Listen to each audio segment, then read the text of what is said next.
Our second stop will be the Chinese American Museum, located at 425 Los Angeles Street in Los Angeles. The museum is housed in the oldest and last surviving building of the original Chinatown. The building is located on the edge of Olivera Street and marks the beginning of the Chinatown territory. The museum is free to visit, but does have a suggested price of $3 for the adult visitors. The two-story museum is housed with many artifacts which documents the start of Chinatown in Los Angeles and the struggles of the Chinese American community.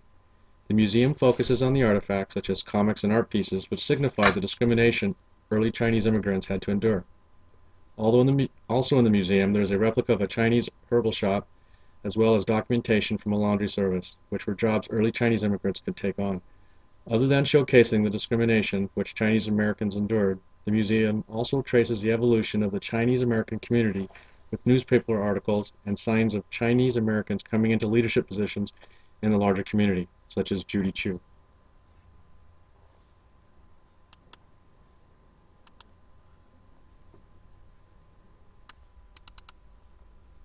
Our next stop is the Sai Lai Temple. It is a humanistic Buddhist sanctuary in Hacienda Heights, California. In the temple, they offer the teaching of Buddha. Humanistic Buddhists believe that Buddha lived a human life, reached nirvana, enlightenment, and shared his journey to other humans. The most stressed lesson that he teaches is that nirvana can be reached through understanding our humanity. Therefore, humanistic Buddhists believe that if one were to reach a place where they truly understand themselves as a human in a bigger world, they would reach true enlightenment.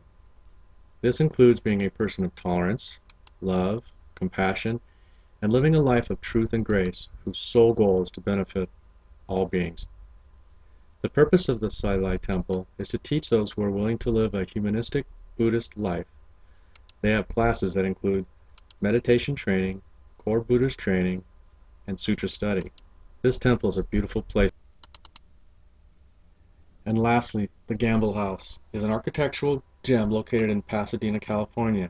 It is known for displaying unique styles of the arts and crafts movement while appearing like a traditional Japanese atmosphere. The Green brothers were hired to design this home by David and Mary Gamble.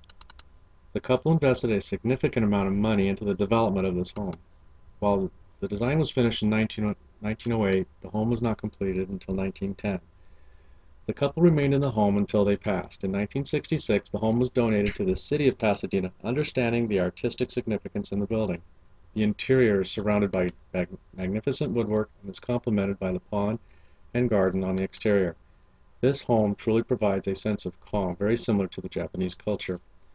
While this house does present an atmosphere very similar to a Japanese tea house, it is nothing but fitting as a Southern California home.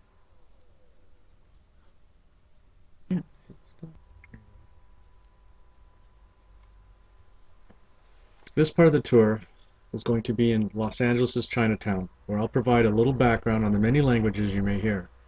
To believe that you will hear Chinese being spoken is only partially right, as there are many expatriates of China that brought with them different dialects. Those have settled in Chinatown originally from China, Hong Kong, Singapore, and Taiwan, with Cantonese, Hakka, Chiu-Chow, and Hokkien being the primary languages spoken. The word Chinatown does not come from the Chinese language, rather it was already being used in the Chinese quarter of Singapore by the British. There are Chinatowns all around the world, two being here in California, one in Los Angeles and the other in San Francisco. The definition of Chinatown is to be a district or city of any non-Chinese town where the population is primarily of Chinese origin. The original intent of these Chinese immigrants was to provide a transitional place into a new culture.